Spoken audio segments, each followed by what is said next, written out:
पुंडलीकवरदा विठ्ठल श्री ज्ञानदेव तुकाराम पंढरीनाथ भगवान की जय।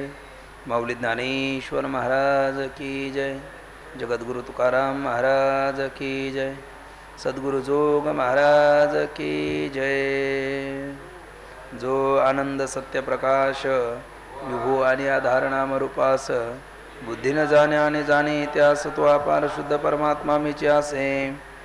माझे अपार स्वरूप समुद्रावरती जणू तरंग ब्रह्मा विष्णू महेश गणपती सूर्यचंद्र वरुण यम मिरविती देवी कुबेरे तैशेची। जो सर्वज्ञ आणि दया घन मुनी हृदय ज्याचे करती ध्यान त्याचे बुद्धी उपाधी करुण मिथ्या वाहन मजच माझे होत असे। ज्याच्या ज्ञाने भाषा जगत जसा दोरीवरी सर्प दिसत वरी दोई ठाईना सर्प जगत ते स्वतंत्र आणि स्वयंब्रह्म मीचे असे। पुण्यपुरुषी सदैव निष्काम बोध प्राप्ती कारणे भजावा राम तो मीचे आहे आत्माप्त काम तरी न मन कोणा कराव्या। सुखम नित्यम स्वप्रकाशम व्यापकम नाम रूपयोः अधिष्ठानं बुद्धिबोध्यं बुद्धिर्दृग्यत्व निर्मलम अपारं सर्व वेदांत वेद्यं प्रत्यक् परम महः तदेवाहं नमत्वन्यदिति मे निश्चिता मतिः। जयांचे केल्या स्मरण होय सकळ विद्यांचे अधिकरण तेची वंदू श्रीचरण श्री गुरूंचे ते नमस्कारोने आता।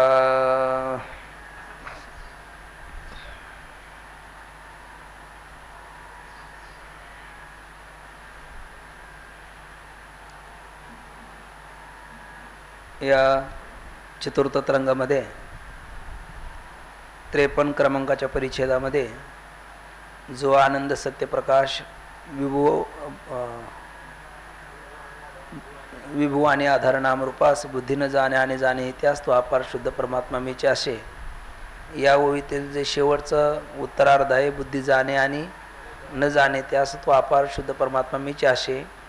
यामध्ये बुद्धी जाणे आणि न जाणे म्हणताना वृत्तीव्याप्तीने जाणे आणि फलव्याप्तीने न जाणे हा विषय पूर्ण झाल्याच्या नंतर मग ब्रह्माचं प्रत्यक्ष म्हणत असताना प्रत्यक्षाच्या 2 व्याख्या आल्या। न्याय घटित व्याख्या एक आहे आणि वेदांत प्रतिपादित व्याख्या दुसरी आहे। इंद्रियार्थे सन्निकर्षजन्य ज्ञानम प्रत्यक्षम ही नैयायिकाची व्याख्या आहे। अंतकर्वृत्ती आणि विषयाचं एकदे स्थितित्व झाल्याच्या नंतर होणारे जे प्रत्यक्ष त्याला प्रत्यक्ष असं म्हणतात ही वेदांताची व्याख्या आहे। तर शिष्याने जी शंका केली मुळात चालू विषयामध्ये की ब्रह्माचं प्रत्यक्ष होणार नाही कारण ब्रह्म ते किर अनाम अजाती माझी अविद्या वर्गाची राती ते ओळखाव्या श्रुती खुण केली। त्या ठिकाणी नामरूप संबंध जाती क्रिया भेद आकाराशीच प्रवाद वस्तूशी नाही। मग असं असल्यामुळे इंद्रियाचा आणि ब्रह्माचा जर इंद्रियाच्या द्वारा ब्रह्माशी जर त्यांचा संयोग संबंध होतच नसेल तर ब्रह्माचं प्रत्यक्ष होईल कसं अशी शंका घेतली। आणि गुरुदेवाने उत्तर देण्या अगोदर मध्येच एक पुराणमतवादी मध्यस्थ बोलू लागला आणि मग शिष्य आणि तो मध्यस्थ यांच्यामध्ये चाललेली ही क्रमप्राप्त चर्चा आहे। त्यामध्ये रामकृष्णादी मूर्तीचं प्रत्यक्ष होणं म्हणजेच ब्रह्माचं प्रत्यक्ष होणं असं मध्यस्थी पहिले बोललेत म्हणून ब्रह्माचं प्रत्यक्ष होत नाही असं म्हणता येणार नाही। तर शिष्याने सांगितलं नाही अवघाच्या आकार ग्रासियाला काळी एकची निराळे हरीचे नाम म्हणून त्या मूर्ती आकारवान असल्यामुळे माया रचित आहे त्या विनाशी आहे मग त्यांचं प्रत्यक्ष म्हणजे ब्रह्माचं प्रत्यक्ष म्हणता येणार नाही। मध्यस्थी म्हटले नाही हो त्यांच्या अधिष्ठानाला पुराणाने ब्रह्मरूपता प्रतिपादन केले आहे। शिष्याने सांगितलं मग असं जर असेल तर सर्वच अधिष्ठान कोण आहे ब्रह्म आहे मग त्यात पुराणाचा विशेष काय राहिला। म्हटले मग आपण असं म्हणू त्यांच्या ठिकाणी अलौकिक सामर्थ्य म्हणजे कर्तुम अकर्तुम अन्यथा कर्तुम असं त्रिविध प्रकारचं सामर्थ्य आहे आणि अनिमा आदी करून अष्टमा सिद्धी आहे ज्या मनुष्य पशुआदी देहाच्या ठिकाणी नाही म्हणून पुराणाने त्यांना ब्रह्मरूपता प्रतिपादन केली। पण शिष्याने सांगितलं नाही मुख्य समानाधिकरणे आणि बाद समानाधिकरण्याचा विचार प्रतिपादन करत असताना गुरुदेवाने सांगितलं की अलौकिक सामर्थ्य सिद्धीसहित त्यांच्या शरीराचा वाद केल्याशिवाय त्यांचाच काय जगातल्या कुठल्याही पदार्थाचा त्या अलौकिक सामर्थ्य सिद्धीसह शरीराचा बाध केल्याशिवाय त्यांचं ब्रह्माशी ऐक्य होणारच नाही म्हणजे याही रूपाने त्यांच्यामध्ये काही विशेषता प्रतिपादन करता आली नाही। मग आले होते खरे ते मध्यस्थी महोदय गुरु बनण्याकरता पण गुरुपणा त्यांचा कुठे सिद्ध झाला नाही। मग आता ते शिष्य बनल्याशिवाय पर्याय नाही। मग ते म्हणायला लागले असं जर असेल तर पुराणाने रामकृष्णादी विग्रहाला ठिकाणी ब्रह्मरूपता प्रतिपादन केली नाही का केली आहे। मग आम्ही जे 3 प्रकार सांगितले ते जर तुम्हाला मान्य नसेल तर तुम्ही तर नास्तिक नाही, आस्तिकच आहात, मग पुराणाने त्यांना ब्रह्मरूपता का प्रतिपादन केली? शिष्याने सांगितलं त्याची कारणं वेगळी आहेत. म्हणले कोणती ती? मग सांगितले तिचे कारणं 4 आहेत. एक तर मनुष्य विग्रह, पशुवादिकाचा विग्रह यांचा जर विचार केला तर ते पाप पुण्याने रचित आहे, ते भूतकार्य आहे, त्यांच्या ठिकाणी अविद्या बला आणि अहममाध्यास आहे. त्या अहममाध्यासाची निवृत्ती करता त्यांना गुरु शरणागतीची आवश्यकता आहे. आणि या 4ही गोष्टी रामकृष्णादिकाच्या ठिकाणी नाही, म्हणून पुराणाने त्यांना ब्रह्मरूपता प्रतिपादन केली. आता हे मान्य करायला काही हरकत नव्हतं आणि हे सिद्धही होतं, परंतु आपला कुठेच गुरुपणा सिद्ध झाला नाही. एकतर गुरु बोलत असताना त्यांना न बोलताना आपण उत्तर देऊ लागलो आणि आपल्याला पुराणाने ब्रह्मरूपता प्रतिपादन केली पण ते सिद्ध काहीच करता आलं नाही. मग आपलं जर सिद्ध होत नाही तर यांचं तरी का सिद्ध होऊ द्यायचं? या अर्थाने पुराणिक रामकृष्णादी मूर्तींना ब्रह्म ठरवायला अगोदर निघाले, नंतर ते भूतकार्य का नाही हे सिद्ध करण्याचा प्रयत्न त्यांनी काल केला. ते सांगत असताना त्यांनी सांगितलं नाही, असं नाही म्हणता येणार. रामकृष्णादी विग्रह यांचे शरीर पाप पुण्य रचित नाही असं कसं म्हणता येईल? पापाचं फल दुःख आहे, पुण्याचं फल सुख आहे. आणि सुख दुःखाचा भोग पाप पुण्य तर काही त्याला शास्त्रच प्रमाण आहे, पण सुख दुःखाचा भोग प्रत्यक्ष आहे ना. मग प्रभू रामचंद्राला आणि भगवान श्रीकृष्णाला जानकी सीतेचा विरह झाला तेव्हा किंवा अभिमन्यूचा विरह झाला तेव्हा या दोघांलाही दुःख झालेलं दिसलं आणि देवादिकाने स्तुती केली त्यावेळेला सुखाचा व्यवहार त्यांच्या ठिकाणी दिसला. आणि सुख दुःख कशाचं फल आहे? पाप पुण्याचं फल आहे. याचा अर्थ त्यांचे शरीर कशाने रचित म्हटले पाहिजे? पाप पुण्यानेच रचित म्हटले पाहिजे. नंतर आनंदगिरी म्हणून मांडुक्य भाष्यावरचे जे टीकाकार आहे त्यांनी स्पष्टरित्याच देवाचे शरीर भूतकार्य असा उल्लेख केला आहे, म्हणून ते भूतकार्य मानले पाहिजे. बरं, त्यांच्याही ठिकाणी अहममाध्यास प्रतीतीला येतो आणि त्या अहममाध्यासाच्या निवृत्ती करता रामाने भगवान प्रभू रामचंद्राने वशिष्ठांना तर भगवान श्रीकृष्णाने सांदीपाण्याची शरणागती पत्कारलेली दिसते, म्हणून त्यांचे शरीर त्यांना आचार्य उपदेशाची आवश्यकता नाही असंही म्हणता येणार नाही. अशा शिष्यांनी प्रतिपादन केलेला हा 4ही विशेष खंडित करण्याचा प्रयत्न मध्यस्थांनी केला. पण मग शिष्य महोदय त्यांनाही बोलतात, हे तुमचं बोलणं आपाततः म्हणजे विचार करत नाही तोपर्यंत सप्रमाणिक आहे, संयुक्तिक आहे असं वाटतं प्रथमदर्शनी. परंतु रामकृष्णाला पुराणाने ब्रह्मरूपता प्रतिपादन करण्याची जी 4 कारणं आम्ही सांगितली ती आजही अकाट्य आहे. म्हणजे ही कशी? मग नाही प्रतिज्ञा मात्रेनं लक्षणाप्रमाणे त्याची सिद्धी करा. मग ते सिद्ध करत असताना त्यातला काही भाग आपण पाहिलेला आहे आणि काही भाग पाहणं बाकी आहे. तर त्यातला काही भाग आपला वाचूनही झालेला आहे. तर तो त्याचा थोडासा गोषवारा आणि या परिच्छेदाचा एकंदर भाव काय तो थोडक्यात बघून राहिलेल्या पंक्ती आपण वाचून घेऊ. थोडंसं आपण एकाग्र व्हा. तर त्यामध्ये मुळात 4 प्रलय आपण काल पाहिले, नित्य, नैमित्तिक, महाप्रलय आणि आत्यंतिक प्रलय. झोप आहे नित्य प्रलयाचं उदाहरण आहे, कोरोनासारखी महामारी नैमित्तिक प्रलयाचं उदाहरण आहे, समष्टी जगाचं प्रारब्ध कर्म भोगून संपल्याच्या नंतर तृतीय नेत्र उघडून भगवान शंकर करतात तो महाप्रलयाचं उदाहरण आहे, आणि ब्रह्मज्ञानाच्या नंतर होतो त्याला आत्यंतिक प्रलय असं म्हणतात.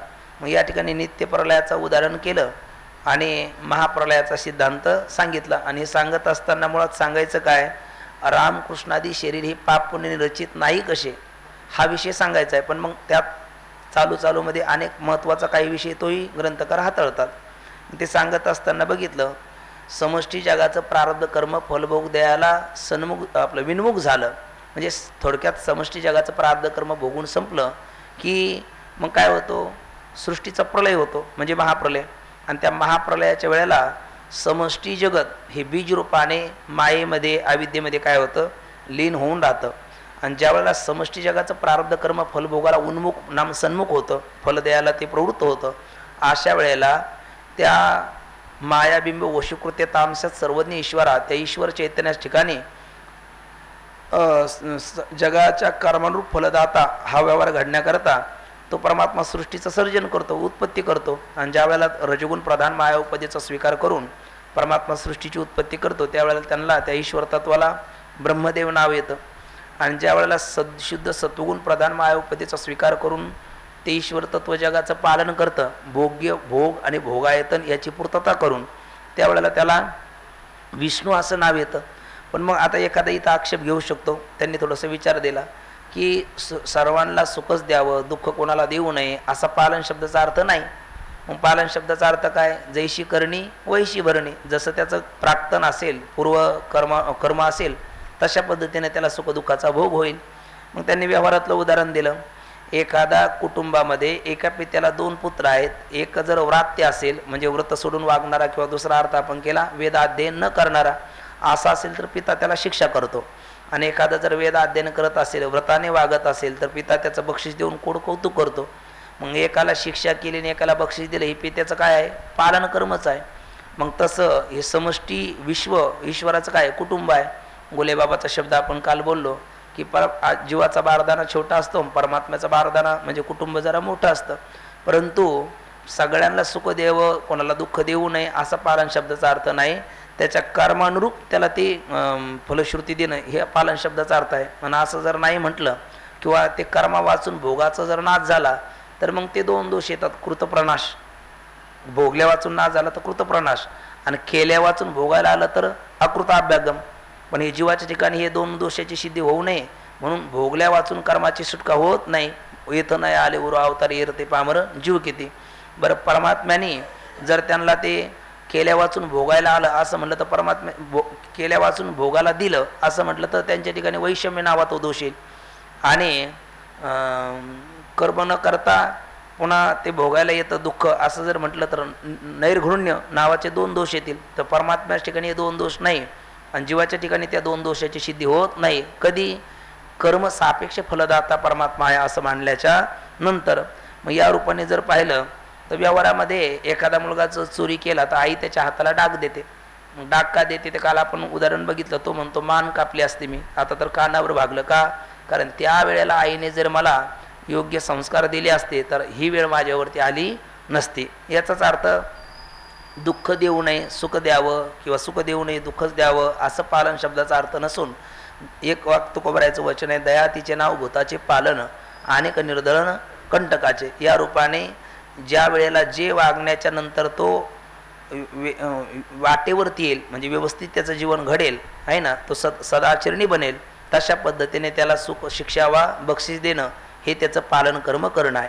सांगायचं तात्पर्य एवढा विस्तार कशा करता केला तर आपलं सर्व जीवन पूर्वकर्माधीन आहे. आगा कर्मे जे पुरावे किंवा केले कर्म झाले त्याची भोगा आले ना भुंक्तम क्षेते कर्म कल्पकोटई शेतैरपे यथा धेनु सहस्रेषु वत्सो गच्छते मात्रम तथा चेतकृतम कर्म कर्तर्म अनुगच्छति. हा सगळा न्याय कोणाच्या बाबतीत आहे? जीवाच्या बाबतीत आहे, परमात्म्याच्या बाबतीत नाही. मग परमात्म्याचं सगळं कसं आहे? परमात्मा हा होय भक्ती केला तैसा पूर्वी धरावी ते इच्छा. मग भक्तावर अनुग्रह करण्याकरता म्हणून भगवान परमात्मा संकल्प मात्राने काय करतात? श्याम सुंदर पितांबर मूर्तीधारी रूपात परमात्मा काय होतात? प्रगट होतात. म्हणून आपण काल शब्द वापरला, जीवाच्या येण्याला शब्द जन्म, संतांच्या येण्याला शब्द अवतार आणि भगवंताच्या येण्याला शब्द प्रगट असा संत वाङ्मयात पाहायला भेटतो. तिन्हीचे एक एक प्रमाण आपण बघितले. जीवाच्या येण्याला शब्द जन्म कसा? पाप पुण्य करून जन्मा येतो प्राणी. संतांच्या येण्याला शब्द अवतार कसा? ब्रह्ममूर्ती संत जगी अवतरले. आणि भगवंताच्या येण्याला शब्द प्रगट कुठे? तर अयोनी संभव प्रगटला हा राघव. म्हणजे उत्पत्ती विनाश आपला असतो आणि आविर्भाव तिरोभाव कोणाचा असतो? परमात्म्याचा असतो. कारण संकल्प रचित मूर्ती परमात्म्याची आहे, कर्म रचित मूर्ती कोणाची आहे? जीवाची आहे. कर्म म्हणजे पाप पुण्याचं फल, पाप पुण्याचा द्वारा पूर्वकर्माधीन कोण आहे? जीवाचे पशवाधिकाचे देह आहे. आणि संकल्प रचित देह कोणाचा आहे? परमात्म्याचा. एक ओम बहुश्याम प्रजाये, मी एक आहे अनेक रूपाने व्हावं, किंवा मी निर्गुण आहे आता सगुण साखर व्हावं, तेही कोणाकरता? भक्तावर अनुग्रह करण्याकरता. म्हणजे पूर्वकर्माधीन कोणाचं शरीर? तुमचं आमचं. आणि संकल्प रचित विग्रह कोणाचा? परमात्म्याचा. याचाच अर्थ पाप पुण्य रचित शरीर कोणाचं आहे? मग जीवाचं. आणि पाप पुण्य रचित नसताना संकल्प रचित कोणाचा आहे? पण असं म्हटल्याच्या नंतर मध्यस्थी म्हणतो असं कसं म्हणता येईल तुम्हाला? रामकृष्णादिकाच्या विग्रहापासून देखील दैत्याला काय होतं? दुःख होतं. कारण भक्ता राखे पायापासी दुर्जनासी संवारी. त्यांनी गीतेमध्ये स्वतः सांगितलं, यदा यदा धर्मस्य ग्लानिर्भवति भारत अभ्युत्थानम धर्मस्य तदात्मानं सृजाम्यहं परित्राणाय साधूना विनाशाय च दुष्कृतां धर्म संस्थापनार्थाय संभवामी युगे युगे. साधूनां परित्राणाय दुष्कृतां विनाशाय आणि धर्म संस्थापनार्थाय अहम युगे युगे संभवामी. साधू काय ते माऊलीची ओवी गोड येते ते, दैत्याचे कोळे नासी साधूचा मान घेऊसी धर्मासी नीतीशी शेष भरी. मग या रूपाने पाहिलं तर दैत्याला कुळ नाशतो म्हणजे दैत्याला देवाच्या विग्रहापासून काय होतं? दुःख होतं. साधूचं मान घेऊशी म्हटल्यानंतर साधूला सुख होतं. मग जो ज्याच्या सुखदुःखाचा हेतू असतो ना तो त्याच्या पापपुण्याने रचित असतो असा नियम आहे. कोण बोलतो? मध्यस्थी. मग कोणाच्या सुखदुःखाला हेतू रामकृष्णाधिकाचा वेगळा आहे, साधू असाधू पुरुषाच्या, म्हणून त्यांच्या साधू असाधू पुरुषाच्या पापपुण्याने रचित त्यांचा वेगळा आहे. भले त्यांच्या व्यक्तिगत पापपुण्याने रचित नसेल, पण भक्ता भक्ताच्या पापपुण्याने रचित कोणाचा विग्रह माना तुम्ही? रामकृष्णाधिकाचा विग्रह माना. मग शिष्य म्हणू लागला ठीक आहे, एवढ्या बाबतीत जरी मानलं तरी सुद्धा पापने रचित त्यांची विग्रह आहे असं म्हणता येणार नाही. कारण आपले विग्रह हा जसा पूर्व कर्माधीन आहे तसा त्यांचा कर्माधीन नसून संकल्प रचित आहे. आणि दुसरी महत्वाची गोष्ट, रामकृष्णादी विग्रहास ठिकाणी सुखदुःख होताना दिसतं का असतं? होताना दिसतं. मात्र आपलं दिसतंही आणि असतंही, त्यांचं फक्त दिसतं असत नाही. असं का? जर खरंच त्यांना सुखदुःख झालं असतं तर माता तू किंवा आई तू काही, माता पार्वतीच्या परीक्षेमध्ये परमात्मा उत्तीर्ण झाले की नाही? म्हणजे त्यावेळेला प्रभू रामचंद्रांनी ती लीला करून दाखवली का त्यांना खरं दुःख झालं? भगवान श्रीकृष्णाने लीला करून दाखवली का त्यांना ते खरं दुःख झालं? त्यांनी ते ज्ञानोबराय म्हणतात ना, बहुरूपियाची राव राहणे स्त्री पुरुष भाव नाही म्हणे परी लोक संपादनी तैशीची करीती. म्हणजे ते राव राहणे, एखादा दरिद्री पुरुष शरार्धामध्ये राजा होतो, पण तो राजा झाल्यासारखा दिसतो का राजा असतो? तो राजा झाल्यासारखा दिसतो, तो राजा मात्र असत नाही. तसं त्यांचे देह भूतकार्यासारखे दिसतात, ते भूतकार्य मात्र असत नाही असा सिद्धांत सांगितला. म्हणजे जीवाचे शरीर पापपुण्य रचित आहेत आणि देवाचे शरीर पापपुण्य रचित नसून म्हणजे पूर्वकर्मा अधीन नाही, ते संकल्प रचित आहे असा महत्त्वाचा विषय पहिल्या मुद्द्याचं खंडन मध्यस्थाच्या शिष्याने केलं. म्हणजे मूळ मुद्दा आपला पुन्हा रामकृष्ण शरीर पापपुण्य रचित नाही असं जे आम्ही म्हटलो ते बरोबरच आहे. मग दुसरा तो म्हटलं ठीक आहे, रामकृष्णाधिका शरीर भूतकार्य नाही असं कोण बोलले होते? शिष्य. पण ते भूतकार्य आहे असे मानले पाहिजे. कोण बोलले? पुन्हा मध्यस्थी. आणि मध्यस्थाने या मुद्द्याचं सिद्धी करण्याकरता एक युक्ती दिली आणि एक प्रमाण दिलं. युक्ती कोणती दिली? आपले शरीर जसे, झोपू नका ना, आपले शरीर जसे हस्तपादादी अवयवान असतात तसेच कोणाचे हस्तपादादी अवयवान शरीर दिसतात? रामकृष्णाधिकाचे. मग आपले शरीर हस्तपादादी अवयवान दिसतात का? ते भूतकार्य आहेत म्हणून. मग त्यांचे शरीर हस्तपादादी अवयवान दिसतात त्या अर्थी तेही भूतकार्य असली पाहिजे. बरं, असली पाहिजे म्हणून चालणार नाही. श्रौतास्तिकाला युक्तीपेक्षा पुरावा द्यावा लागतो. तुम्हाला जर पुरावाच अपेक्षित असेल तर दश उपनिषद हे ज्ञान प्रधान आहे, त्यातलं मांडूक्य उपनिषद हे खूप प्रधान आहे. कारण बाबा एक वाक्य सांगत असतात, मुमुक्षुनाम विमुक्तये मांडुक्यमेवालम. मुमुक्षुच्या मुक्तीकरता एक मांडुक्य उपनिषद देखील पुरेसा आहे. म्हणजे भगवत पूज्यपादाचार्य, त्यांचे गुरुजी गोविंद पादाचार्य, त्यांचे गुरुजी गौडपादाचार्य. गौडपादाचार्यांच्या गौडपाद कारिका जे आहेत ना 40-42, त्या कशावर प्रसिद्ध आहे? या मांडुक्य उपनिषदावर प्रसिद्ध आहे. आणि त्या मांडुक्य उपनिषदाचं भाष्य केलं कोणी? आनंदगिरी म्हणून टीकाकार. त्या आनंदगिरी टीकाकाराने मांडुक्य उपनिषदाच्या भाष्यामध्ये स्पष्टच लिहिलेलं आहे की रामकृष्णाधिका शरीर सुद्धा काय आहेत? भूतकार्य आहेत, पंचमहाभूताचं कार्य आहे असं त्यांनी लिहिलेलं आहे. म्हणजे हा पुरावा पण आहे आणि हस्तपादादी अवयवान पण दिसतात. म्हणून रामकृष्णाधिका शरीर भूतकार्य नाहीत आणि जीवाचे किंवा पशुवाधिका शरीर भूतकार्य आहे असं तुम्ही कसे बरे म्हणता? असं कोण बोलले होते? मध्यस्थी. तर मग शिष्य महोदय त्याचं उत्तर देताना आता बोलतात, ते भूतकार्य दिसतात पण असत नाही. म्हणजे समुद्र नदी नव्हे पैगा, पाषाण म्हणून लिंगा, संत नव्हती जगा माणसाच्या सारखे. समुद्र नदी दोन्हीत पाणी दिसतं, म्हणजे नदी काय समुद्र होईल का? आणि शिवलिंगामध्येही पाषाण दिसतो आणि इतरही पाषाण दिसतो, मग शिवलिंग काय पाषाण आहे का? तशा पद्धतीने आपले शरीर भूतकार्य दिसतात ते आहेत आहे, पण रामकृष्णाधिका शरीर आपल्यासारखे हस्तपादादी अवयवान दिसतात म्हणून ती भूतकार्य आहे असं म्हणता येणार नाही. पण म्हणले मग कसं का म्हणता येणार नाही? म्हणले नाथबाबा सांगतात ना, कल्पना अविद्यतेने झाला जीव, माय उपाधी शिव बोली जेते. म्हणजे आपली उपाधी कोण आहे? अविद्या आहे. आणि परमात्म्याची उपाधी कोण आहे? माया आहे. म्हणजे परमात्म्याचा विग्रह कशाचा परिणाम आहे? मायेचा परिणाम आहे, साक्षात मायेचा परिणाम आहे. आणि आपला विग्रह माया कार्य पंचमहाभूताचा परिणाम आहे. याचाच अर्थ भूतकार्य मानवाची देह आहे, त्यांचा देह भूतकार्य नाही. पण म्हणले का हो भूतकार्य मानलेस तर? म्हणले मानलेस तर तू म्हणजे समोरचा हा पूर्वपक्ष करणारा कोणता वादी आहे? पुराणमतवादी आहे ना. मग त्याला उष्ट्रलकुटिका न्यायाने त्याचाच सिद्धांत सांगतात. पुराणामध्ये भगवान श्रीकृष्णाच्या गर्गसंहितेमध्ये किंवा भागवत महापुराणामध्ये गर्गाचार्याने किंवा कृष्णद्वैपायन बादरायण व्यासदेवाने भगवान श्रीकृष्णाच्या अनेकविध गोकुळातल्या लीला सांगितल्या. काल्याच्या कीर्तनात म्हणतोय आपण, चरित्र ते उच्चारावे केले देवे गोकुळी. गोकुळामध्ये देवाने विशेषत्वाने 3 प्रकारच्या लीला केल्या, चोऱ्या, खोड्या, माऱ्या आहे ना. म्हणजे माऱ्या म्हटलं का दैत्यासोबत, चोऱ्या म्हटलं का गोकुळ सोबत आणि खोड्या म्हटलं की गोपाळाला सोबत घेऊन, आहे ना. ह्या विशेषत्वाने 3 प्रकारच्या लीला परमात्म्याने केल्या. तर या 3 लीलेमध्ये एक लीला आहे ती परमात्म्याची उकळी बंधन लीला.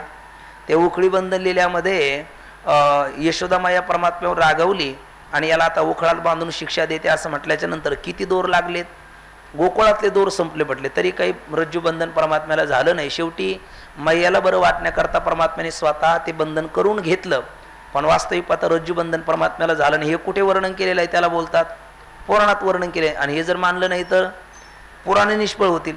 मग कृष्ण परमात्मा जर भूतकार्य देह असतं त्यांचं तर त्यांना रज्जूबंधन झालं असतं. रज्जूबंधन होत नाही त्या अर्थी त्यांचा देह भूतकार्य नाही. पण मग लगेच तो मध्यस्थी बोलतो, असं कसं तुम्ही म्हणता, रज्जूबंधन झालं नाही म्हणजे तो देह भूतकार्य नाही असं जर तुम्ही म्हणाल म्हणजे यत्र यत्र रज्जूबंधनत्वम तत्र तत्र भूतकार्यत्वम अशी एक व्याप्ती होईल. पण मग हे या व्याप्तीवर आत्व्याप्ती नावाचा दोष होतो. कसा, ज्या ठिकाणी रज्जूबंधन नाही तो देह भूतकार्य नाही म्हटलं तर योग्याच्या देहाला रज्जूबंधन होत नाही म्हणजे त्यांचाही देह भूतकार्य नाही असं तुम्हाला म्हणावं लागेल.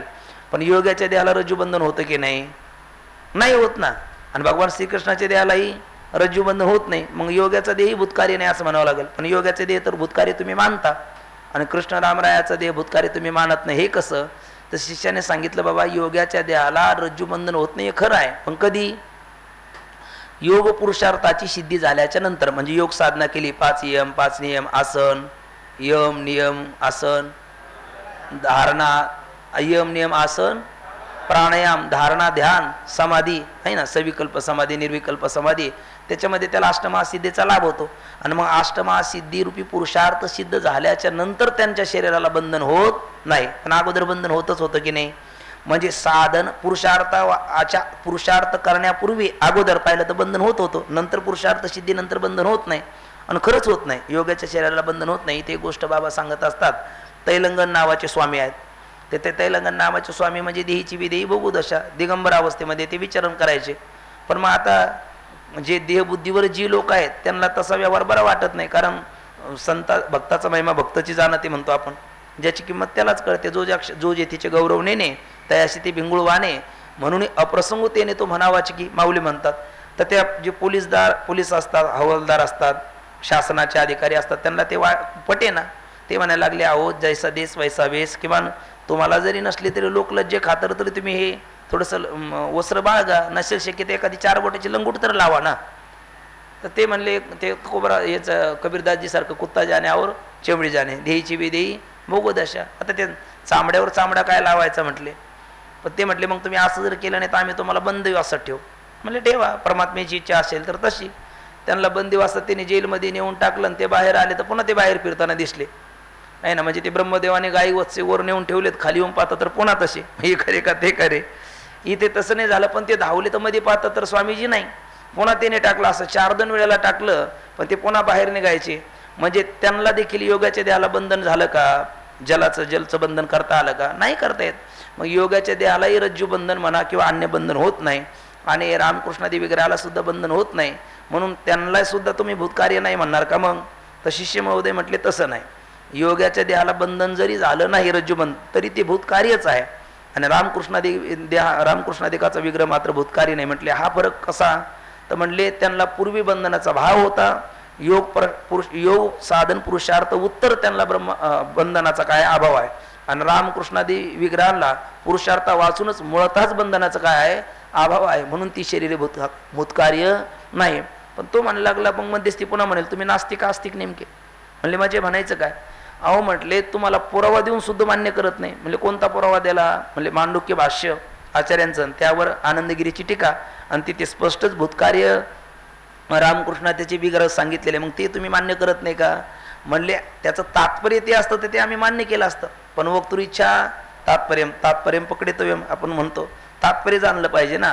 म्हणजे मग त्याचं तात्पर्य काय ते तरी सांगा. म्हणजे त्याचं तात्पर्य असं आहे की आपले देह जसे भूतकार्य आहेत आणि आपले देह जसे दिसतात ना, तसेच रामकृष्णादिकाचे विग्रह सुद्धा आपातता पाहताना दिसतात, आहे ना. एवढं सांगायचं, ते देह भूतकार्य आहे असं त्यांना सांगायचं नाही.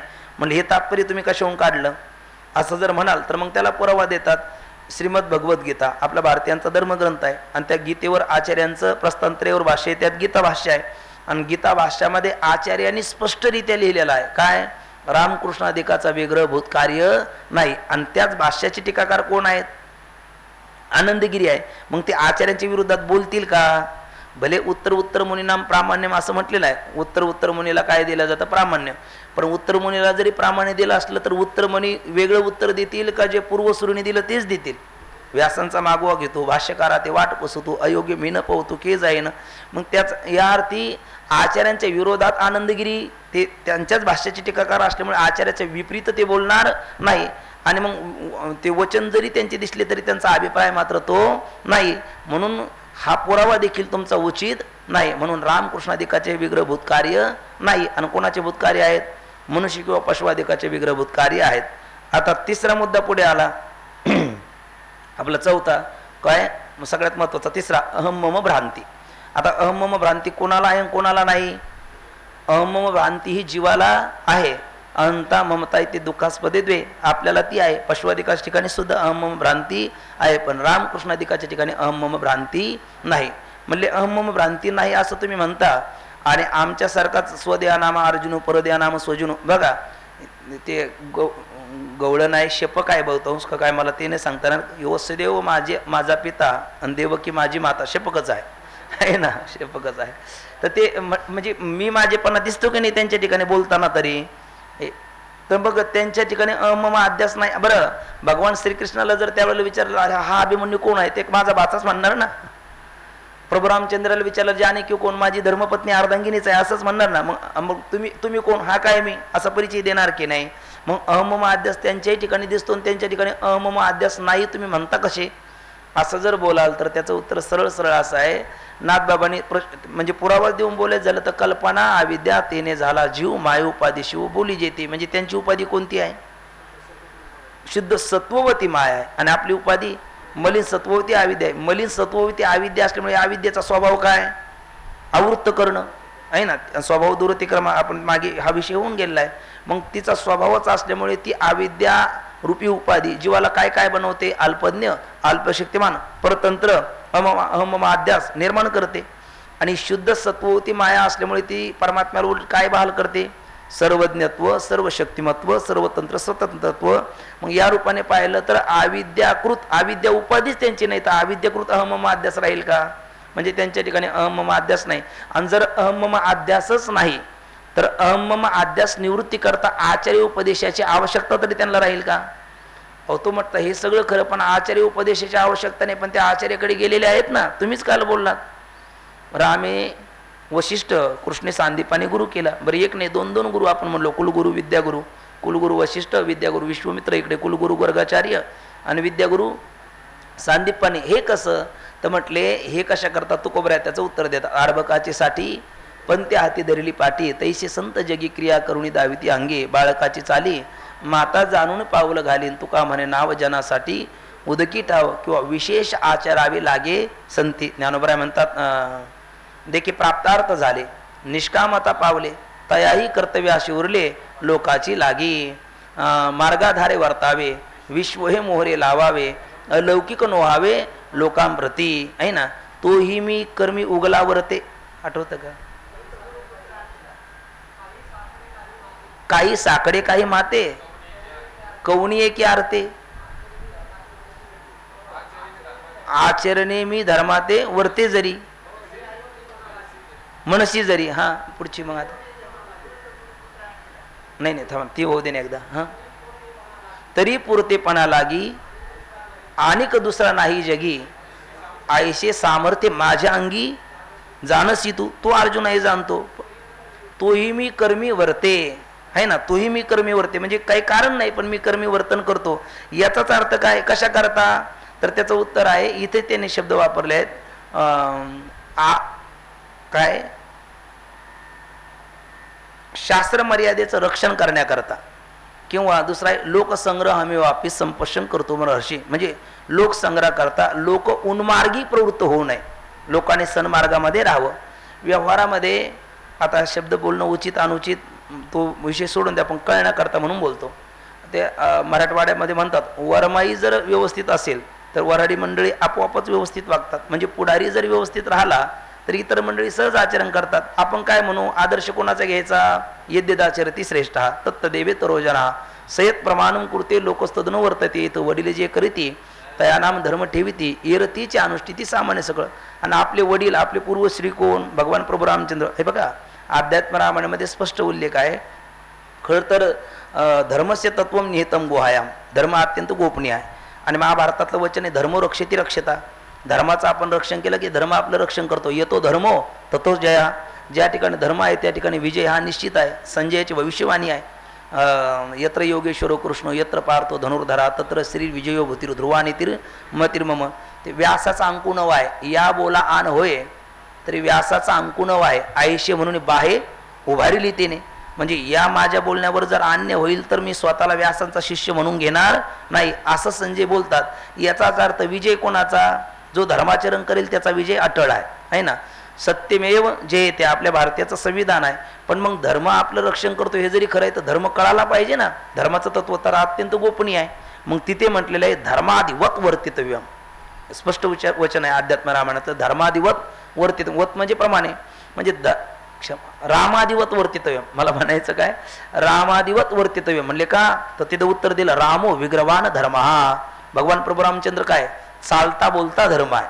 मग प्रभू रामचंद्राने कायिक वाचिक मानसिक कर्म जसं केलं तसं डोळे झाकून आपण करा, ते काय होणार आहे, धर्मच होणार आहे. आणि धर्माच्या नंतर विजय आपलाच होणार आहे. याचा अर्थ प्रभू रामचंद्राने आपण उन्मार्गी होऊ नये, आपल्याला मार्गदर्शन व्हावं म्हणून त्यांनी वशिष्ठाची शरणंगती केली. का त्यांना ब्रह्मविद्या प्राप्त नव्हती म्हणून केली, का अहम अध्यास त्यांना होता तो निवृत्त होण्याकरता केला.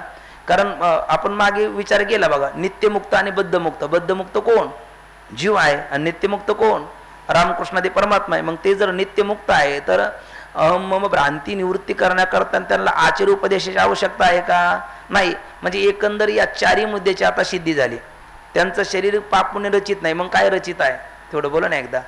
संकल्प रचित आहे, पूर्वकर्माधीन नसून ते संकल्पाधीन आहे. दुसरं त्यांचं शरीर भूतकार्य नसून मायेचा साक्षात परिणाम आहे. आणि चौथी गोष्ट त्यांना अहम अध्यास नाही. का बरं नाही, कारण अहम अध्यासाची जननी जी अविद्यारूपी उपाधी आहे तीच त्यांची नाही, त्यांची मायारूपी उपाधी आहे आणि ती शुद्ध सत्वात्मिक आहे, म्हणून अहम अध्यास नाही. आणि अहम अध्यास नाही म्हणूनच त्या अहम अध्यासाच्या निवृत्ती करता त्यांना आचार्य शरणंगतीची आवश्यकता देखील नाही. मग हा सगळा व्यवहार दिसतो त्यांच्या ठिकाणी. मग हा कशा करता, तर समाज उन्मार्ग होऊ नये, उन्मार्ग काय निषिद्ध मार्गाचं आचरण समाजाकडनं घडू नये, तो कुमार्गाचं आचरण त्यांनी करू नये. म्हणजे लोकसंग्रह करता किंवा शास्त्र मर्यादेचं रक्षण करण्याकरता. आणि आणखी एक महत्त्वाची गोष्ट सांगितली, आता बोधदृष्ट्या एखाद्याच्या ठिकाणी त्या अविद्या कार्य अहम अध्यास नसतो तर त्याला बोधदृष्ट्या त्याला देखील साक्षात परमात्मा भगवंत म्हणायला हरकत नाही, बोधदृष्टीने फक्त. आणि सहज स्थिती हा एक शब्द वापरला, ते उत्तमा सहज अवस्था, मध्यमा ध्यान धारणा, कनिष्ठा मूर्तीपूजाच्या, तीर्थयात्रा, धमाधमा है ना. अधमा अधमा शब्द आहे, स्वामी महाराज म्हणायचे, बाबा म्हणत असतात धमाधमा. म्हणजे सहज अवस्था म्हणजे काय, अगोदर असत्वपादक आवरण घालवण्याकरता परोक्ष ज्ञान, आभाणापादक आवरण घालवण्याकरता अपरोक्ष ज्ञान संपादन केल्याच्या नंतर एकदा दृढ अपरोक्ष साक्षात्कार आत्मस्वरूपाचा झाल्याच्या नंतर स्थित प्रज्ञाची जी स्थिती आहे ना त्याला सहज अवस्था म्हटलेली आहे. स्थित प्रज्ञाच्या का भाषा, समाधिस्तस्य केशव स्थित धिकीम प्रभासित किमासित व्रजेत किम. मग सांगितलं देवाने त्याचं उत्तर, प्रजाती यदा कामान सर्वान पार्थ मनोगतान आत्मने वात्मना तुष्ट स्थित प्रज्ञस्तदौच्यते. दुःखेषु द्विग्न मना सुखेषु विगत स्पृहा वितराग भय क्रोधा स्थित धी मुनिरुच्यते. यस सर्वत्रान भिष्णीयस्तत्प्रापी शुभाशुभम नाभिनंदतेन द्विष्टि तस्य प्रज्ञा प्रतिष्ठिता. यदा संवरते चायम कुर्मुंगानि व सर्वश इंद्रियानि इंद्रियार्थेभ्यस्तस्य प्रज्ञा प्रतिष्ठिता. आणखी एक आहे त्याच्या पुढचाच, तस्य प्रज्ञा प्रतिष्ठिता ध्यायंतु नाही. मग हा नाही, मग वेगळा विषय सुरू होतो. एक आहे वाटतं त्यामध्ये अजून, या निशा सर्वभूतानाम तशाम जागृती संयमी नाही, त्यातलं नाही. चला, स्थितप्रज्ञाची लक्षणं आपल्याला कळाली. म्हणजे अशी स्थितप्रज्ञाची स्थिती कशी आहे, ती सहज स्थिती आहे. आणि आपल्याला कशी, म्हणजे परमात्म्याची रामकृष्णादी विग्रह ठिकाणी ही स्थिती सहज आहे आणि इतर साधकाला प्रयत्नपूर्वक अर्जित करावी लागते. हा तरी त्यांच्या दोघांमध्ये काय आहे, भेदच आहे, ठीक ना. असा एकंदर हा सगळा विचार झाल्याच्या नंतर पुराणाने रामकृष्णादिकाच्या ठिकाणी ब्रह्मतेचा व्यवहार केला. त्यांच्या विग्रहाचं त्यांचं विग्रहच ब्रह्मरूप आहे, त्यांच्या शरीराचं ज्ञान म्हणजे ब्रह्माचं प्रत्यक्ष ज्ञान हे सांगण्याकरता ब्रह्मतेचा व्यवहार केला का अविद्याकृत जीवात्म अहम अध्यास देहात्म भ्रांती ही जीवाच्या ठिकाणी आहे आणि अविद्याकृत देहात्म भ्रांती जीवाच्या ठिकाणी देवाच्या ठिकाणी नसून मायाकृत सर्वज्ञता कुणाच्या ठिकाणी आहे? रामकृष्णादी विग्रहाच्या ठिकाणी आहे. म्हणून पुराणाने त्यांना ब्रह्मरूपता प्रतिपादन केलेली आहे. त्यांचा विग्रहच ब्रह्मरूप आहे असा सांगण्याचा पुराणाचा देखील अभिप्राय नाही. असं इथपर्यंत या शंकेचं समाधान करून पुन्हा मूळ मुद्द्यावर कायम आहे. कोण? शिष्य. कोणता? तर जीवाचे शरीराच्या ठिकाणी 4 गोष्टी आहेत. 1 पाप पुण्याने रचित आहे. 2 भूतकार्य आहे. 3 अहम अध्यास आहे आणि तो निवृत्ती करता आचार्य शरणागतीची आवश्यकता आहे. कोणाला? जीवाला. आणि या 4ही गोष्टी कोणाच ठिकाणी नाही? देवाच्या ठिकाणी नाही. म्हणून पुराणाने त्यांच्या ठिकाणी काय प्रतिपादन केलेले आहे? ब्रह्मरूपता प्रतिपादन केलेली आहे. त्यांचा विग्रहच ब्रह्मरूप आहे असा सांगण्याचा अभिप्राय पुराणाचा देखील नाही. म्हणून त्या रामकृष्णादी मूर्तीचं प्रत्यक्ष ज्ञान म्हणजेच ब्रह्माचं प्रत्यक्ष ज्ञान असं आपल्याला म्हणता येणार नाही. असं कोण कोणाला बोललं? एकंदर शिष्य मध्यस्थीला बोललेत आणि मग मध्यस्थी आलेत, मध्यस्थी शांत झालेत आणि मग पुन्हा आपला मूळ प्रश्न त्यांनी गुरुकडे केला. तो प्रश्नाचा विचार पुढे येतो. आपला क्रमप्राप्त चालू विषय आपण आता हे राहिलेलं 1 पेज तेवढं वाचून घेऊ. विषयाविनिवर्तनते निराहारस्य धेन रसवर्जम रसोपश्य परम दृष्ट्वा निवर्तते. तिथंच चित्तप्रज्ञाच्या बाबतीत बोललेलं आहे. बघा वाचू. तरंग 4 त्यामध्ये 55 क्रमांकाचा परिच्छेद आणि त्याही मध्ये बघा मध्यस्थी बोलतोय ज्याच्यामध्ये खाली शिष्याच्या वचनामध्ये रामकृष्णादिकाची शरीरे पंचमहाभूताचा परिणाम नसून चैतन्य आश्रित मायेचा साक्षात परिणाम आहे असं आहे ना. त्याच्यावर जे मध्यस्थी बोलतो तिथून पुढे आपला विषय वाचायचा राहिलेला आहे. ठीक आहे, वाचू का? बघताय ना पंक्ती? बघा. मध्यस्थ अहो अहो त्या रामकृष्णादिकाचे शरीर कर्माधीन नाहीत. म्हणजे कोण कोणाला बोलतंय? थोडं सावध व्हा ना, थोडंसं प्रतिसाद द्या. एक लीला म्हणून बरं. आता हे काय सगळं आपल्याला कळालेलंच आहे, पण आता तुम्ही ऐकायला बसाला, मी बोलायला बसलेलंच आहे, तर थोडंसं बघितलं पाहिजे ना. त्यामुळे थोडंसं पंक्तीकडे बघून थोडंसं बोला. अहो त्या रामकृष्णादिकांची शरीरे कर्माधीन नाहीत. म्हणजे कर्माधीन आहे असं कोण बोललेत?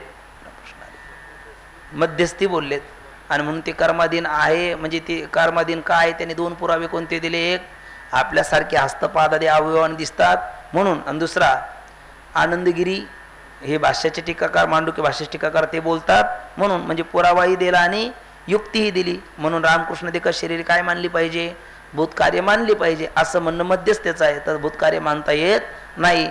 आम्ही जे भूतकार्य नाही म्हटलं ते आजही बोलणं आमचं अकाट्य आहे हे सिद्ध करायला लागले. कोण? शिष्य. बघा अहो त्या रामकृष्णादिकाचे शरीर कर्माधीन नाहीत असे म्हणणे बरोबर नाही. म्हणजे कारण त्यांच्या शरीरापासून साधू पुरुषांना काय होते? साधू म्हणजे साधनोती परम कार्य मी असं साधू. साधू सहज समाधी भली असे म्हटले. किंवा साधूची काय एखादा संत वाङ्मयातलं एखादं वचन आठवतं कोणाला साधूची व्याख्या करणार? साधू तोची जाणं काय का संत तोची जाणं जगी आहे ना. हा हे पण मनस्य एकम वचस्य एकम कर्मणी एकम महात्मना मनस्यान्यत वचस्यान्यत कर्मण्यान्यत दुरात्मना. त्यालाही काय म्हणता येईल आपल्याला? साधू. बघा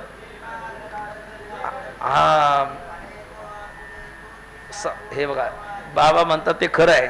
ज्यावेळेला कोणालाच आठवत नाही ना त्यावेळेला बाळासाहेब उत्तर देतात आहे ना. आता हे सगळ्यांच्या परिचयाचं पण आठवतो कोणाला?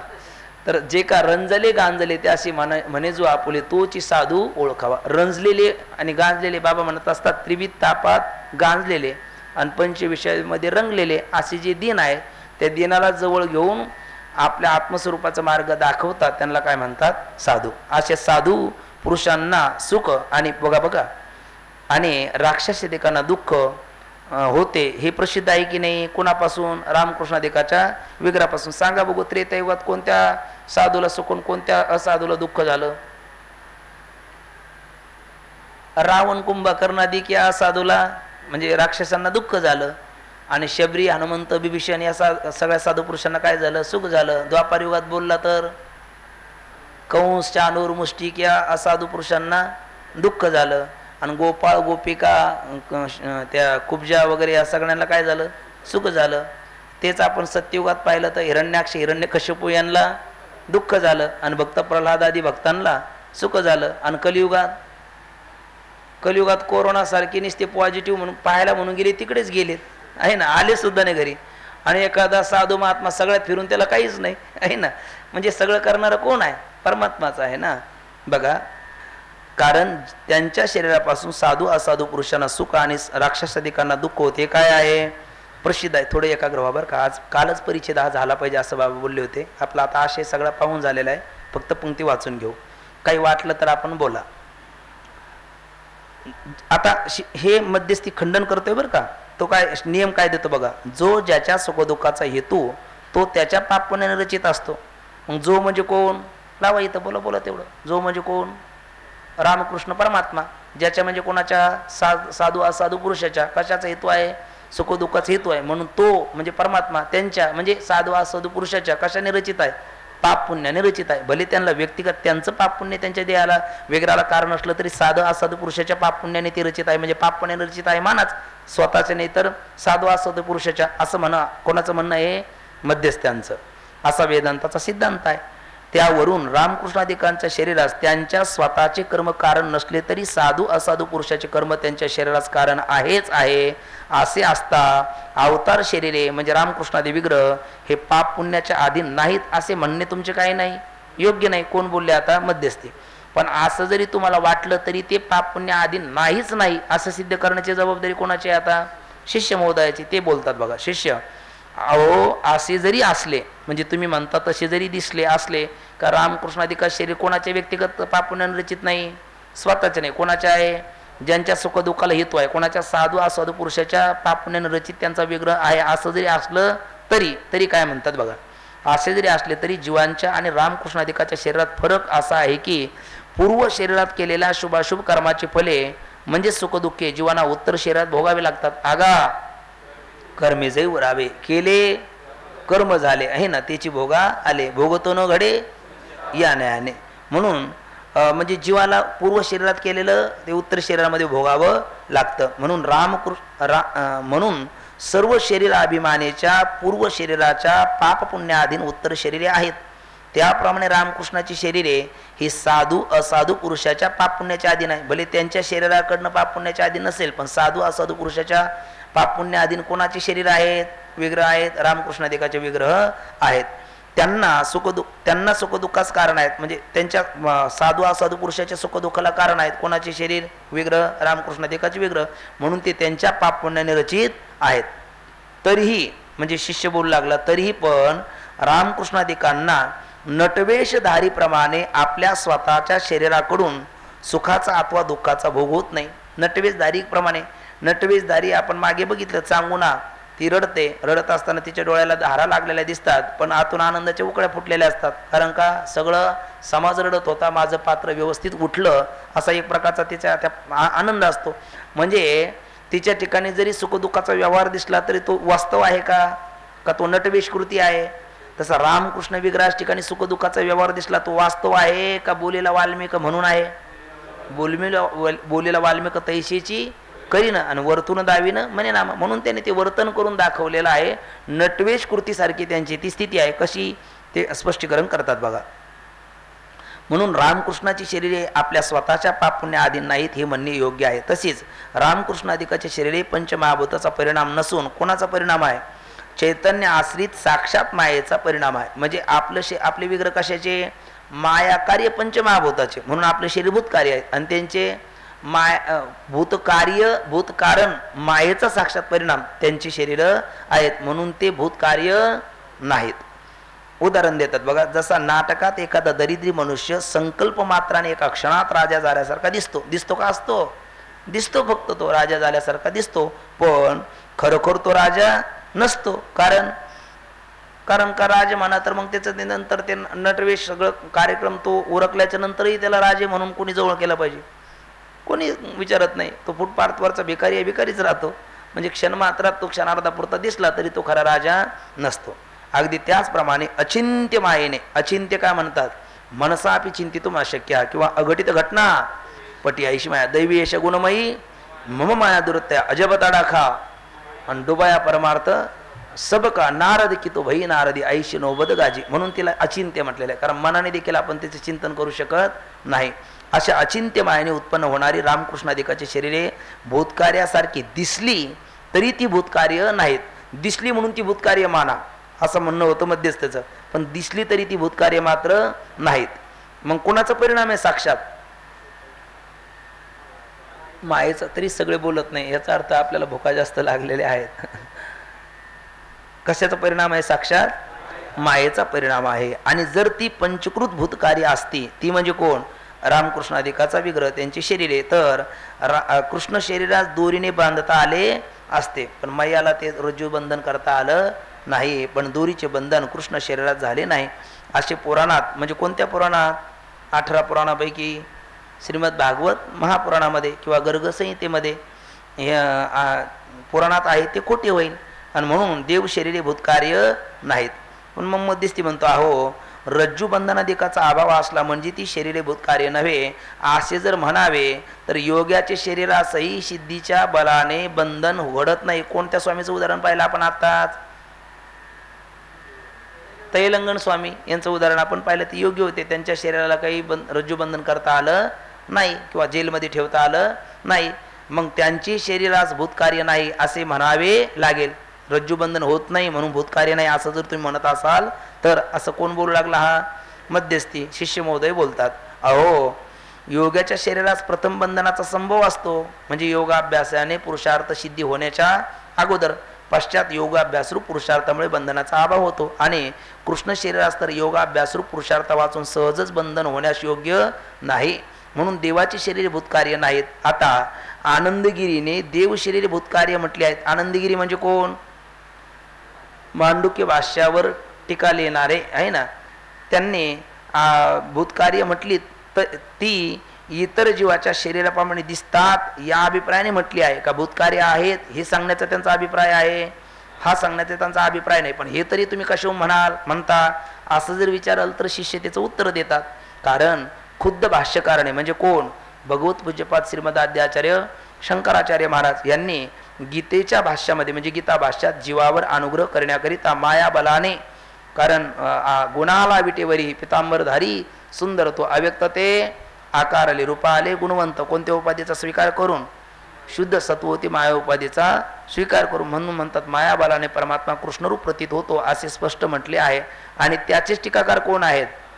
आनंदगिरी आहेत. म्हणून शंकराचार्यांच्या विरुद्ध देवांचे शरीर भूतकार्य आहेत असा म्हणण्याचा त्यांचा अभिप्राय नाही असेच म्हटले पाहिजे. आणि असं जर म्हणत असेल तर आचार्याच्या विरोधात ते जातात. पण आचार्यांच्या विरोधात व्याख्यान करतील का? ते करणार नाही. आता रामकृष्णाच्या शरीराचे उपादान कारण कोण आहे? मग साक्षात. हे कशा करता? आता हे कोणत्या मुद्द्याचं खंडन सुरू झालं बोला बरं? 3 पैकी बोला बोला बोला. हा म्हणजे अहम मम अध्यास त्यांच्या ठिकाणी नाही. कोणाच्या ठिकाणी? रामकृष्णादिकाच्या ठिकाणी अहम मम अध्यास नाही. आणि कोणाच्या ठिकाणी आहे? जीवाच्या पशुवादिकाच्या ठिकाणी अहम मम अध्यास आहे. या मुद्द्याचं खंडन इथून चालू झालं. म्हणजे कोणत्या मुद्द्याचा विषय काय चालू झाला हे जर लक्षात आलं का अजून सोपं कळतं लक्षात. बघा आता रामकृष्णादिकांच्या शरीराचे उपादान कारण का बरं नाही? कारण निमित्त अपाय. निमित्त कशी अपाय? कारण गुन्हा कार्यानुवर्तन. बाबा ती गोष्ट सांगत नसतात का? त्या 2 बाईचे एका चाळीत राहणारे कडाक्याचे भांडण चालू झाले, अगदी हातवारे करून. तू असीन तुझे तशीन तुझं काय म्हणतात नाही, मला ते एवढं कुठे शिवाय देता येतात, आपल्याला त्यातला अभ्यास नाही ना. इतकं पार त्याच्या 7 पिढ्याचा उद्धार केला. आणि मग ती म्हणली एवढी तू रागवलीस का? म्हटले तुझ्या मुलाने माझ्या मुलाचं कडं घेतलं. ती म्हणली माझ्या मुलाने घेतलंच नाही. ती म्हणली अगं तुझं कार्ट म्हणजे घरात भूतन बाहेर, घरात सुतन बाहेर भूत आहे, तुला काय माहिती काय त्याचा एवढा पक्ष घेतेस? ती म्हणली पण काही म्हणतो माझ्या मुलाने कडं घेते, पण तू एवढी ग्वाही घेतीच कशी? ती म्हणली अगं मला मुलगाच नाही आहे ना, जेव्हाचे गहू तेव्हा पाहू आहे ना. मुलगा म्हणजे निमित्त अपाय. निमित्त कशा? मुलगा असेल तर कडे घेईल ना, मुलगाच नाही तर कडे घेणार नाही. तसं कोण नाही तर काय नाही, तेवढं बोला ना. दृष्टांत ज्याच्याकरता सांगितला हा सिद्धांत.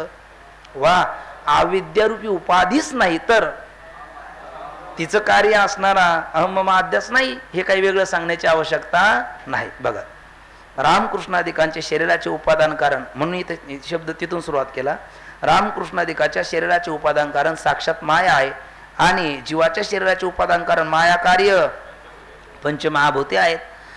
आणि म्हणून जीव शरीराहून रामकृष्णाचे शरीर कशी आहे? विलक्षण आहे. विलक्षण काय? सगळ्यात मोठा विलक्षण फरक कोणता? काल आपण विचारलो होतो, म्हणून एका महाराजांनी 50 रुपये द्यावे लागले. आता मी आज नाही म्हणणार, तर मी सगळेच उत्तर देणार, मला माहिती आहे. आहे ना, जीवाची उपाधी कोणती आहे? मलिन सत्ववती अविद्या आहे. आणि परमात्म्याची उपाधी शुद्ध सत्ववती माया आहे. आणि शुद्ध सत्ववती माया असल्यामुळे त्या मायाचा स्वभावच आहे आवृत्त करणं, हो की नाही? नाही, मग काय स्वभाव आहे तिचा? उलट ती बहाल करते त्याला ऐश्वर्य. कोणतं? सर्वज्ञत्व, सर्वशक्तिमत्व, स्वतंत्रत्व. ही परमात्म्याच्या ठिकाणी कोणी दिलं ऐश्वर्य? तिने दिलं. आणि आपल्या हिने ऐश्वर्य फार भारी दिलं आपल्याला.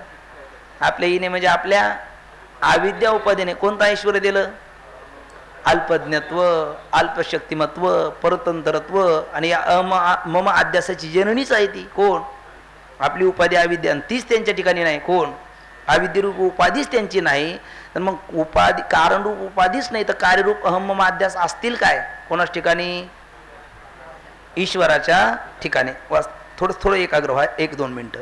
म्हणून जीव शरीराहून रामकृष्णादिकाचे शरीर विलक्षण आहे. आणि सर्वात मोठा फरक म्हणजे अन्य जीवांना देहादिकाच्या ठिकाणी आत्मभ्रांती आहे, रामकृष्णादिकांना ती आत्मभ्रांती नाही.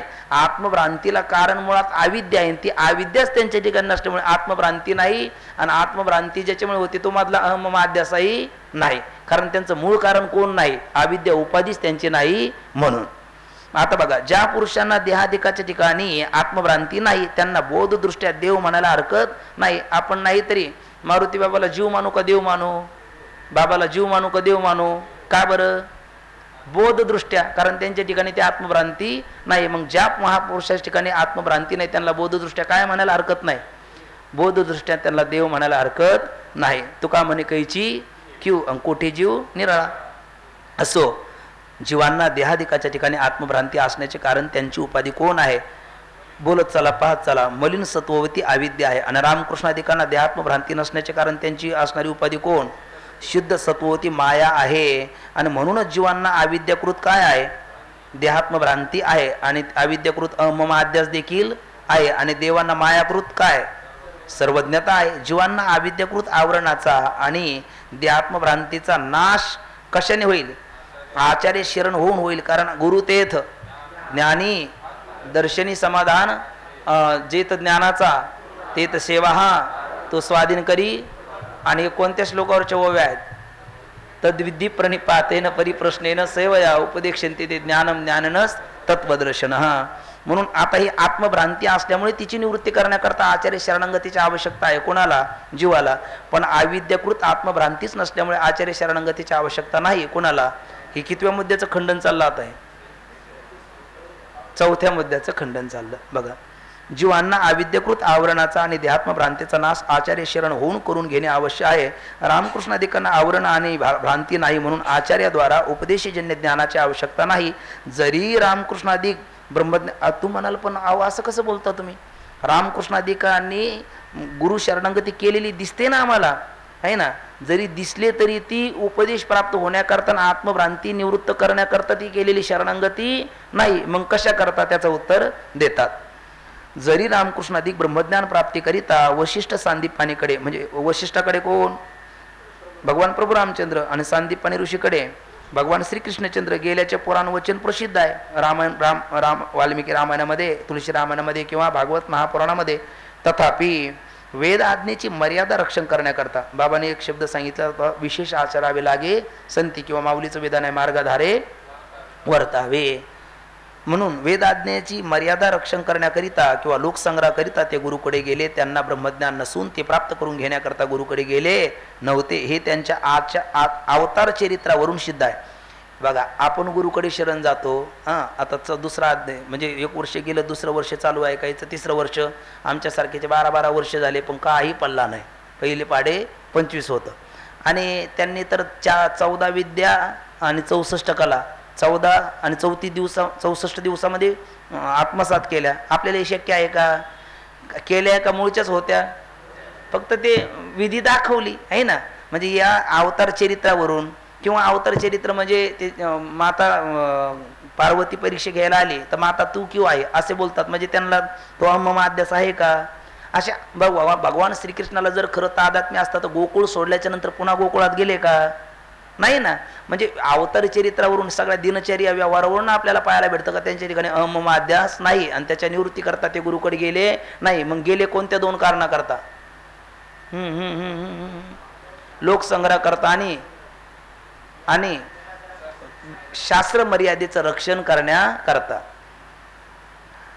त्यांच्या अवतार चरित्रावरून निषिद्ध आहे. श्रीगुरूंनी केलेल्या उपदेशावरून जीवांना जी अहम ब्रह्मास्मी अशी वृत्ती उत्पन्न होते ती रामकृष्णादिकांना कशी आहे? स्वभाव सिद्ध आहे. जीवांना अहम ब्रह्म या वृत्तीने प्रथम क्षणी अति आनंद होतो. एक अत्यानंद होतो. एक म्हटलं बापरे, म्हणजे आत्याला जितका आनंद होतो तितका म्हणजे आपला भाचा झाल्याच्या नंतर म्हटले अरे तसं नाही, अत्यानंद होतो. म्हणजे हे तर काय इको येण्याची यानादेश झालेला आहे ना आहे ना. म्हणजे त्याला काय म्हणतात, हिच्या इक स्थानी यनशात आची परे असं म्हटलेलं ना लघु सिद्धांत कौमुदी. अति आनंद म्हणजे विलक्षण आनंद, विलक्षण हर्ष. कशावरून? त्यावेळेला ज्यावेळेला प्रथम क्षणी आनंद होतो ना, ते पंचदशीमध्ये श्लोक आहे तृप्तिदीपामध्ये. अहो शास्त्रम अहो शास्त्रम अहो गुरु अहो गुरु अहो ज्ञानम सुखम अहो सुखम. त्या आनंदाच्या भरामध्ये तो त्या श्रीधर स्वामीचं उदाहरण म्हणजे आनंद आश्रम स्वामीचं उदाहरण देत असतात. ते श्लोक त्यांनी पत्र्यावर लिहिले, उलटे पाय करून धन्योम धन्योम म्हणायला लागले. ती त्यांची कन्या गुरुकडे गेली, बघा म्हणले 4 दिवस झाले नाही त्या श्रीधरला. पत्र्यावर श्लोक लिहिले, उलटे पाय करून धन्योम धन्योम म्हणायला लागला. एवढं काय ते सोपं आहे का? अरे म्हटले म्हणू दे नाही, त्याचे पत्रे बोलतात म्हणले, त्याचं तोंड बोलणार नाही का? आणि बोलला तर तुझ्या काय बापाचं गेलं म्हटले ना. आणि तिचे बाप कोण होते? हेच होते. म्हणजे हे सांगायचं तात्पर्य आहे. बघा, जीवांना अहम ब्रह्म या वृत्तीने प्रथम क्षणी अति आनंद होतो हे खरे, पण काही कालाने तो आनंद काय होतो? स्वस्वरूपी विराम पावतो. म्हणजे अगोदर तो जरी आनंदाच्या भरात म्हटला तर त्याला विरोध करता अरे हाही भ्रमच आहे ना. मी आनंदरूप आहे म्हणण्याकरता आनंद काय माझ्यापासून पहिला दूर होता का? तो आनंदरूपच मी होतो. उलट मला मध्यंतरी भ्रम झाला, मी आनंदरूप नाही, आणि मग तो भ्रम पुन्हा गुरु कृपेने गेला. एवढंच म्हणजे प्राप्ताचीच प्राप्ती. म्हणून पहिला म्हणजे अहम देवस्मी म्हणत होता, आता अहम ब्रह्मास्मी म्हणतो. नंतर तीही वृत्ती स्वरूपामध्ये सोपर विरोधित्वाने तीही मावळून जाते. त्यावेळी त्या स्थितीला कोणती स्थिती म्हणतात? सहज स्थिती असे म्हणतात. आणि मग त्या जीवास अहम ब्रह्मास्मी या वृत्तीचाही उपयोग नसतो. कारण काळी घार जशी जाते ना तशी पांढरी घार सुद्धा जाणं गरजेचं आहे. काळी घार म्हणजे कोणती वृत्ती? अहम देहोस्मी. आणि पांढरी घार म्हणजे अहम ब्रह्मास्मी. बेडी ती बेडीची साची, सुवर्णाची अथवा लोखंडाची. लोखंडाची बेडीच आहे, सोन्याची बेडीच आहे. दोन्ही गतिरोध करणारच आहे. म्हणून कोणती बेडी असावी पायात? कोणतीच नसावी. म्हणून सुवर्णाची बेडी म्हणजे कोणती वृत्ती? अहम ब्रह्मास्मी. आणि लोखंडाची बेडी म्हणजे अहम देहोस्मी. लोखंडाची म्हणलं की अहम देहोस्मी, आणि सोन्याची म्हणलं की अहम ब्रह्मास्मी. पण तुका म्हणे अहम ब्रह्म आड येऊन येदी ब्रह्म, म्हणून तोही आनंद स्वस्वरूपी विराम पावतो. बघा, या वृत्तीचाही उपयोग नसतो. याप्रमाणे रामकृष्णादिकांना अहम ब्रह्म अशा स्वाभाविक असणाऱ्या माया वृत्तीचाही उपयोग नसतो. याप्रमाणे जीवाच्या ठिकाणी भ्रांती. बघा, मूळ मुद्दा आता शेवटचा. याप्रमाणे जीवाच्या ठिकाणी भ्रांती म्हणजे कोणती? अहम देहोस्मी आहे ना, किंवा अहम अध्यासजन्य भ्रांती. आणि रामकृष्णादिकाच ठिकाणी निसंदेह आत्मबोध म्हणजे अहम देहोस्मी भ्रांतीही नाही आणि अहम अध्यासही नाही. तर कसा बोध आहे? निसंदेह आत्मबोध आहे ना. म्हणजे हाची निश्चय माझा, मी निश्चय होणी दुजा, असा विलक्षण फरक आहे. कोणामध्ये? रामकृष्णादी विग्रहामध्ये आणि जीवामध्ये. म्हणून पुराण वाक्य रामकृष्णादिकांच्या ठिकाणी ब्रह्मतेचा व्यवहार करतात. एवढेच, त्यांची शरीरेच ब्रह्मरूप आहे असा पुराण वाक्याचा अभिप्राय मुळीच नाही. आणि तसा अभिप्राय काढणं म्हणजे आपलं पुराणविषयक अज्ञान कबूल करणं आहे. असं मध्यस्थाला म्हटल्याच्या नंतर मध्यस्थाने हात जोडले, आमची यशस्वी माघार. ठीक आहे, आता तुमचा गुरु शिष्याचा संवाद चालू द्या. पण शिष्य म्हणतो नको, आज फार वेळ झाला, उद्या आम्ही पुढचा प्रश्न मांडू. तर उद्या आपण पुढचा विचार करूया. पुंडलिक वरदारी विठ्ठल श्री ज्ञानदेव तुकाराम पंढरीनाथ भगवान की जय. माऊली ज्ञानेश्वर महाराज की जय. जगद्गुरु तुकाराम महाराज की जय. सद्गुरु जोग महाराज की जय. ज्ञानदेव तुकाराम ज्ञानदेव तुकाराम ज्ञानदेव तुकाराम ज्ञानदेव तुकाराम. तुकाराम तुकाराम तुकाराम तुकाराम. पुंडलिकावरदा हरी विठ्ठल. श्री ज्ञानदेव तुकाराम. पंढरीनाथ भगवान की जय. माऊली ज्ञानेश्वर महाराज की जय. जगद्गुरु तुकाराम महाराज की जय. सद्गुरु जोग महाराज की जय. थोडासा अधिक वेळ झाल्याबद्दल क्षमा.